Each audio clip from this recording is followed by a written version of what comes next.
Sam. Alright, so I'm going to start with a quote.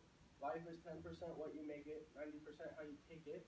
And that is by Irving Berlin, who was a lyricist and songwriter back in the 60s and 70s.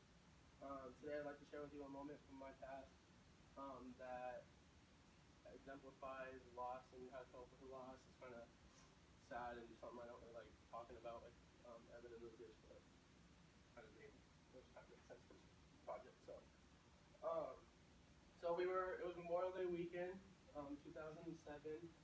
There was like 30 of us. We were all at my cabin up north on the way to Flagstaff in a small town in Crown King. I don't know if anybody's from here or heard of it. Um, we woke up Monday morning, like I said, 3-day weekend, and we had plans to go fishing.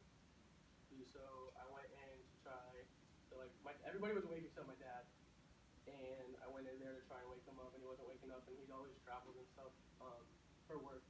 My mom was like, he's tired, he had a busy week, whatever, just go, we're gonna hang back and clean up for breakfast and whatever.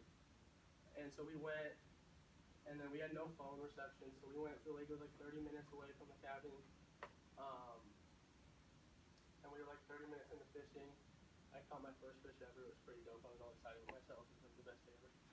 And some like Forest Service, who's like not like local fire department, but like manager, like they manage like the forest and stuff and prevent wildfires, came up to us and they're like, you guys wouldn't happen to be the Witt family or whatever? And we were like, yeah, we are. And they're like, well, there's been an emergency. Just make it back to the cabin. Yada yada yada. So we were like, okay. So we go back, and I either thought like I was with like a bunch of people, and they were like, well, it's either Steve, who was my dad, or I also have, and to this day she's still alive. She's 106, but back then she was 96, and she was home, and so we were either him or her.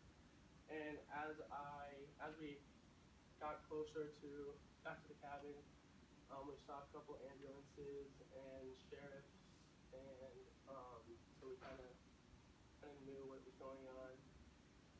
So we get out of the car. I walk inside and I see my mom on the ground just crying. She looks at us. She grabs my sister and I, and she just kept telling us how much she loved us and everything's gonna be okay.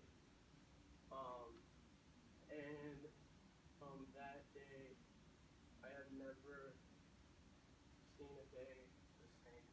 I don't take anything for granted. I think a huge thing to do for all of us is like just live life, wake up every day and live life to the fullest for the ones we can. Um,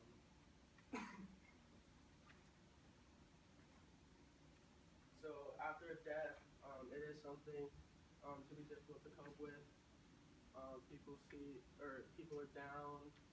There's times that you just don't want to get out of bed. You don't find a reason. You're confused. You don't understand why it happened the way it happened. But just like huge things that got me through it are, and like everybody goes through loss in their family at some point, whether you guys have yet or not. And if you have, then I'm sure you can relate. Everything happens for a reason. God always has a bigger plan than what you have for yourself. And you just gotta take it and strive to be the best every day.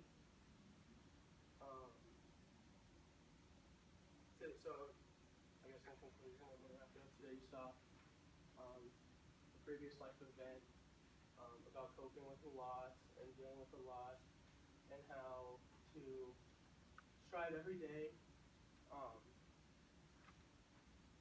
for the people who can't. I guess is what I'm trying to say. And if you know somebody that's going through a loss or has gone through a loss, honestly, like I said, if you've gone through it before, you know what I'm saying.